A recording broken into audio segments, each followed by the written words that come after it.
성탄절을 맞아 성당과 개신교회에서는 미사와 예배를 올리며 아기 예수 탄생의 의미를 되새겼습니다. 정당 득표율에 따라 의석을 나누는 연동형 비례대표제를 제주도 의회 선거에 도입하자는 논의가 이뤄지고 있습니다. 올 한 해 제주 사회를 키워드로 결산하는 기획뉴스.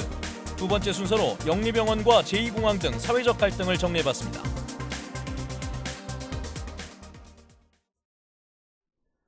네, 여러분 안녕하십니까. 뉴스데스크 제주를 시작하겠습니다. 오늘 성탄절을 맞아 도내 성당과 교회에서는 축하미사와 예배를 올리며 온누리에 사랑과 평화가 가득하기를 기원했습니다.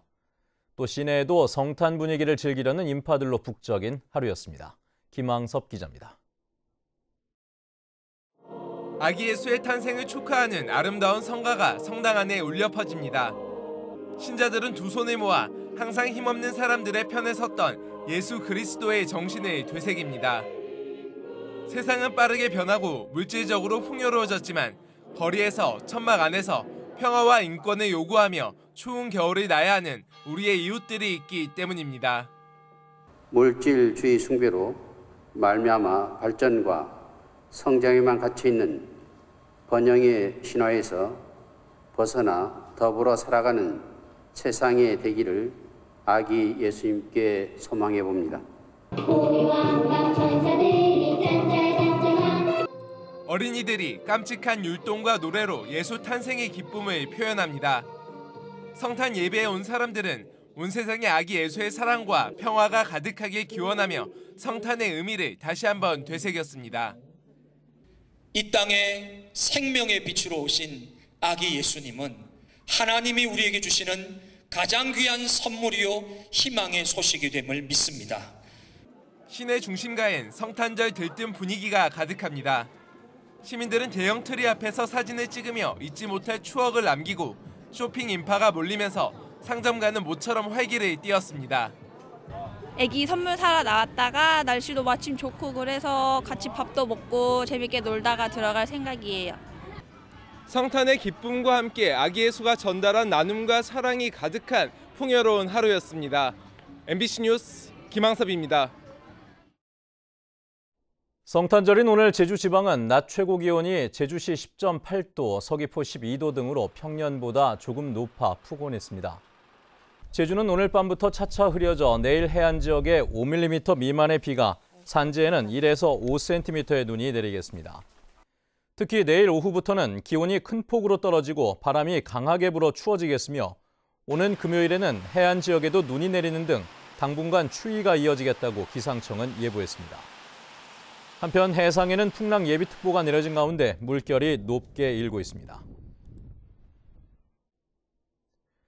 녹지국제병원의 우회 투자 의혹과 관련해 제주도가 오늘 해명 자료를 통해 사업 시행자인 녹지 제주 헬스케어 타운 유한회사는 자본금 2천만 달러에 외국인 투자 비율이 100%라고 밝혔습니다.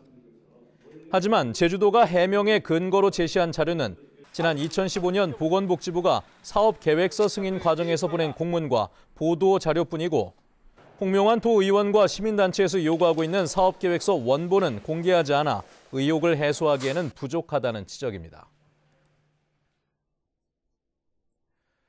정당 득표율에 따라 전체 의석을 나누는 연동형 비례대표제는 우리 사회의 뜨거운 화두입니다. 야당 대표들이 국회에서 단식을 하기도 했고 우여곡절 끝에 논의는 시작이 됐는데요. 제주에서도 도의회에 연동형 비례대표를 도입하자는 움직임이 있어왔죠. 만약 실제로 도입되면 어떤 변화가 올지 관심이 쏠리고 있습니다. 조인호 기자가 정리해드립니다.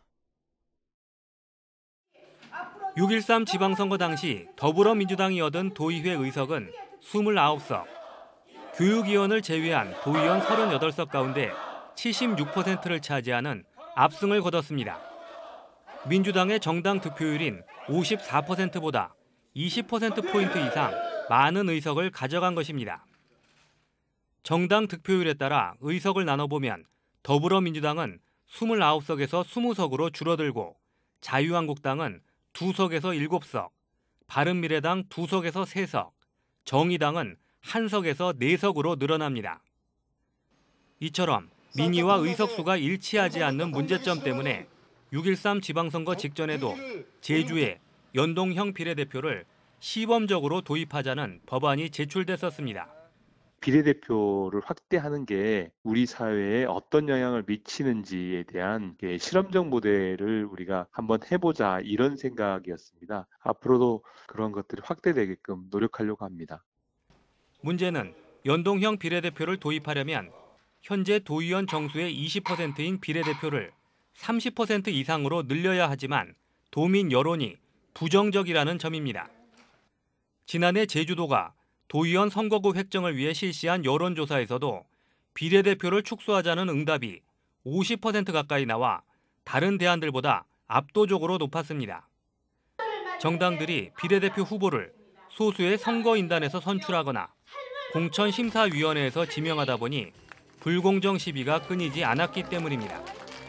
공천이라는 이름으로 당권을 가지고 있는 대표나 이런 사람들에 의해서 이제 제왕적 권력으로서 공천권이 주어지고 있는 문제라고 생각이 들거든요. 그래서 그것을 당원에게 넘겨준다라고 하면 연동형 비례대표가 도입되면 투표의 기준이 인물에서 정당 중심으로 바뀔 것이라는 전망도 있어 혈연과 지연 등 연고주의가 강한 제주 지역 정치 문화에도 변화를 불러올지 주목됩니다.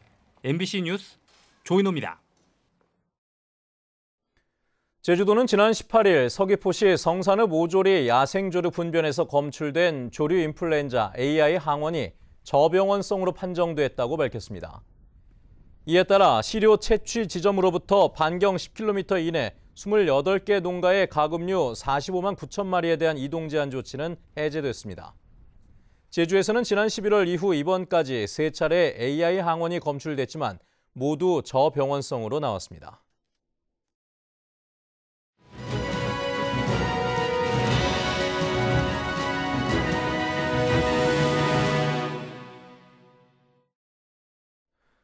네, 올해는 제2공항과 영리병원 등 굵직굵직한 현안들로 지역사회의 갈등이 끊이지 않았던 해였습니다. 그런데 제주도의 정책 결정 과정도 오히려 갈등을 부추긴다는 지적들이 쏟아져 나왔는데요. 자, 키워드로 본 2018 두 번째 순서. 오늘은 사회 갈등을 통해 본 제주를 정리해 보도록 하죠. 박주영 기자입니다. 녹지국제병원에 개설허가를 내준 원희룡 도지사. 선거를 앞둔 지난 3월 공론조사로 허가 여부를 결정하겠다고 선언했지만 취임 5개월 만에 불허를 권고한 공론조사 결과를 뒤집었습니다. 원지사의 퇴진까지 요구하며 시민사회의 반발은 거세지고 있지만 제주도는 일간지를 통해 영리병원 허가 배경을 광고까지 하면서 갈등은 확산되고 있습니다. 민의를 거스르고 아예 정면으로 지금 이 영리병원 허용으로 가고 있는데요. 분명히 그런 부분들은 도민들의 비판을 받을 것이고 향후 시민사회 단체에서는 원희룡 도지사 퇴진운동에 더욱더 적극적으로 나설 예정입니다. 제2공항 건설을 둘러싼 갈등도 다시 원점으로 돌아갔습니다. 지난 9월부터 제2공항 제조사 검토위원회가 꾸려져 주민들의 의혹이 해소되나 싶었지만 국토부가 검토위 활동을 강제 종료시키면서 반대 단식 농성이 재개된 상황. 해군기지를 둘러싼 강정마을의 갈등 역시 국제관함식 개최로 다시 불거졌습니다. 굵직한 현안마다 갈등 국면으로 치닫고 있지만 제주도는 국책사업이라는 이유로 갈등 해결에 수수방관하거나 민의와는 다른 결정을 내려 갈등을 야기하고 있다는 비판도 나오고 있습니다. 제주도의 자치와 민주주의를 발전시키는 데 있어서 중심적인 역할을 해야 된다고 생각이 들고요. 어떤 대가가 따르더라도 도민들의 의사를 반영하는 그런 정치력을 발휘하는 노력이 필요하다고 생각합니다. 갈등 현안이 제대로 해결되지 못한 채 또 해를 넘기게 되면서 제주도정이 도민사회 갈등을 부추겼다는 지적을 피하기 어렵게 됐습니다. MBC 뉴스 박주연입니다. 제주 지역의 건설 경기 침체가 지속되고 있습니다. 국토교통부에 따르면 올해 3분기까지 제주도 내 건설공사 계약액은 3조 원으로 지난해 같은 기간보다 5천억 원 줄었습니다. 건설공사 계약액은 지난 2016년 7조 원으로 정점을 찍은 뒤 지난해 4조 6천억 원으로 줄어든 데 이어 올해도 주택 경기 부진과 신규 사업 위축 등의 여파로 감소세가 이어질 전망입니다. 제주 지역의 체불 임금이 늘어 근로자들의 시름이 깊어지고 있습니다. 광주지방고용노동청에 따르면 올 들어 지난달까지 지난달 말까지 접수된 임금체불 신고액은 4,039명에 143억 원으로 1인당 체불액이 3,560만 원에 이르고 있습니다. 지난 한 해 4,487명, 135억 5천만 원에 비하면 1인당 체불액이 20% 가까이 늘어난 것인데, 이는 건설 경기가 악화되고 관광업계의 경영난이 가중되면서 체불 임금이 늘어나고 있는 것으로 분석되고 있습니다. 다음은 희망 2019 나눔 캠페인 성금을 보내주신 분들입니다.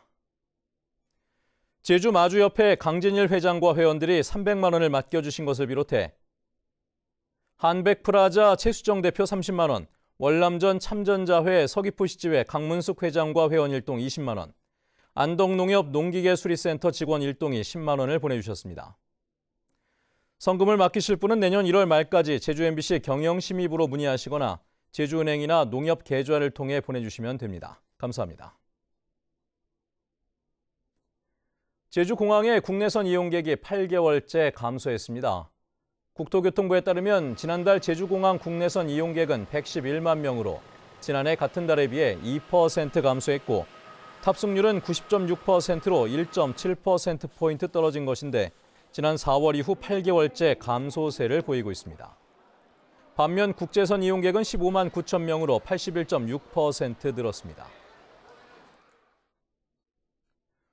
올해 제주 지역 면세점 매출액이 사상 처음으로 2조 원을 돌파했습니다. 자유한국당 추경호 의원이 관세청으로부터 제출받은 자료에 따르면 올 들어 지난달까지 도내 면세점들의 매출액은 2조 400억 원으로 지난 2014년 1조 원을 돌파한 지 4년 만에 2배로 늘었습니다. 면세점별로는 신라 면세점이 7,906억 원으로 가장 많았고, 롯데 면세점 6,857억 원, JDC 내국인 면세점이 4,709억 원 순이었습니다. 제주 지역의 양돈 농가들이 돼지 구제역 백신 접종에 소홀한 것으로 나타났습니다. 제주시에 따르면 돼지 구제역 항체 양성률은 67.4%로 전국 평균 81.1%보다 14%포인트 낮았습니다. 이에 따라 제주시는 도축장에 출하되는 돼지를 조사해 백신 항체 양성률이 낮을 경우 농가에 과태료를 부과하거나 특별 관리할 방침입니다.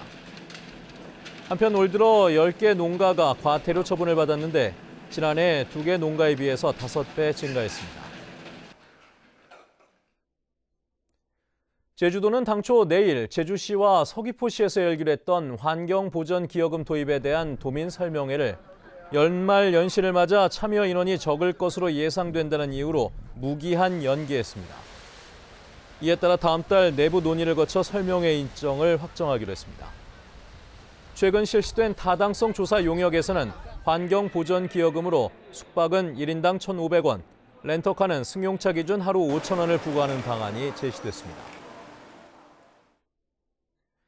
술에 취해 행패를 부리는 이른바 주취자들을 체계적으로 관리하고 지원하기 위한 시설이 내년에 제주에 설치됩니다. 이상철 제주지방경찰청장은 제주자치경찰 3단계 시범 운영으로 내년 상반기에 주취자 응급의료센터를 신설할 계획이라고 밝혔습니다. 뉴스데스크 제주였습니다. 여러분 고맙습니다.